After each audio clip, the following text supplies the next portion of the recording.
Welcome back to Primetime News and a special welcome once again to our viewers on onespotmedia.com. Up first this evening, worry from some players in the local cannabis sector. Stakeholders are alarmed about the snail-paced progress in the industry. Now, our reporter Dwayne Anderson has been tracking this story and now joins us live for this special Primetime News report. Dwayne?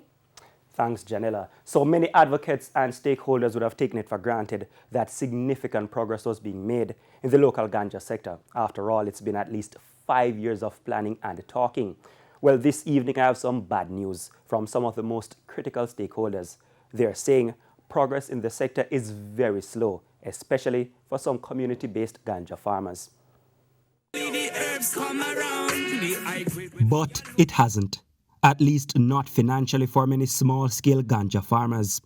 They were hoping to be part of the formal cannabis sector by now, with the help of 2 state-led ganja planting pilot projects known as the Alternative Development Program ADP.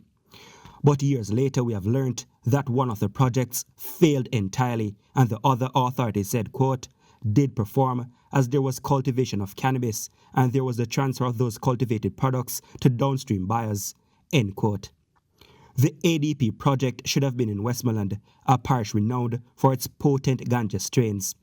We spoke with Ras Ayavi, a ganja farmer who served on the Cannabis Licensing Authority CLA board from 2015 until this year.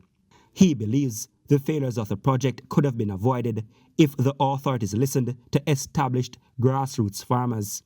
I was very dissatisfied with this 2 pilot project because I was saying to the government, rather than having a 2 pilot project, why not have a rollout program for all the communities who want to participate, in the EAD program. Ras Ayavi founded the first Ganja Farmers Association in Jamaica in 2014. He explained why land continues to be an issue for local ganja farmers, in particular in Westmoreland. The land that was promised to us, which was in Namprel Mountain, that land, it would cost millions of dollars to access, to develop good road, and then you cannot plant herb on certain level without electricity. So again, that would cost millions of dollars. We tried to get land in different areas of Orange Hill, including Mount Erie and so on. But land access is very difficult because a lot of these lands, even though taxes are up to date, some of these lands, there are no title for it, and it's not everybody who wants to lease them land for ganja production. The farmers' distress over the lack of progress in the cannabis sector is shared by some lawmakers.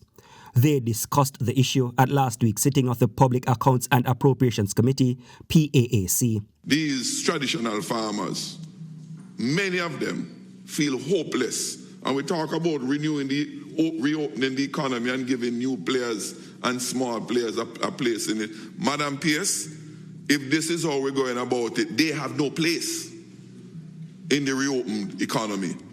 And there's no hope for them. Representatives from the Ministry of Industry who were called by the PAAC to provide the country with an update on the ganja sector said plans are in place to expand the Alternative Development Ganja Program. We are going to make recommendations to the Cabinet, and those recommendations are now being finalized internally for not only for the continuation and expansion of the AD program. So it is the intention of the ministry to continue with the program. And when you say expansion, meaning? To other communities, if possible. Other communities? Yes. But ganja farmers like Ras Ayavi say they do not trust the policymakers and authorities.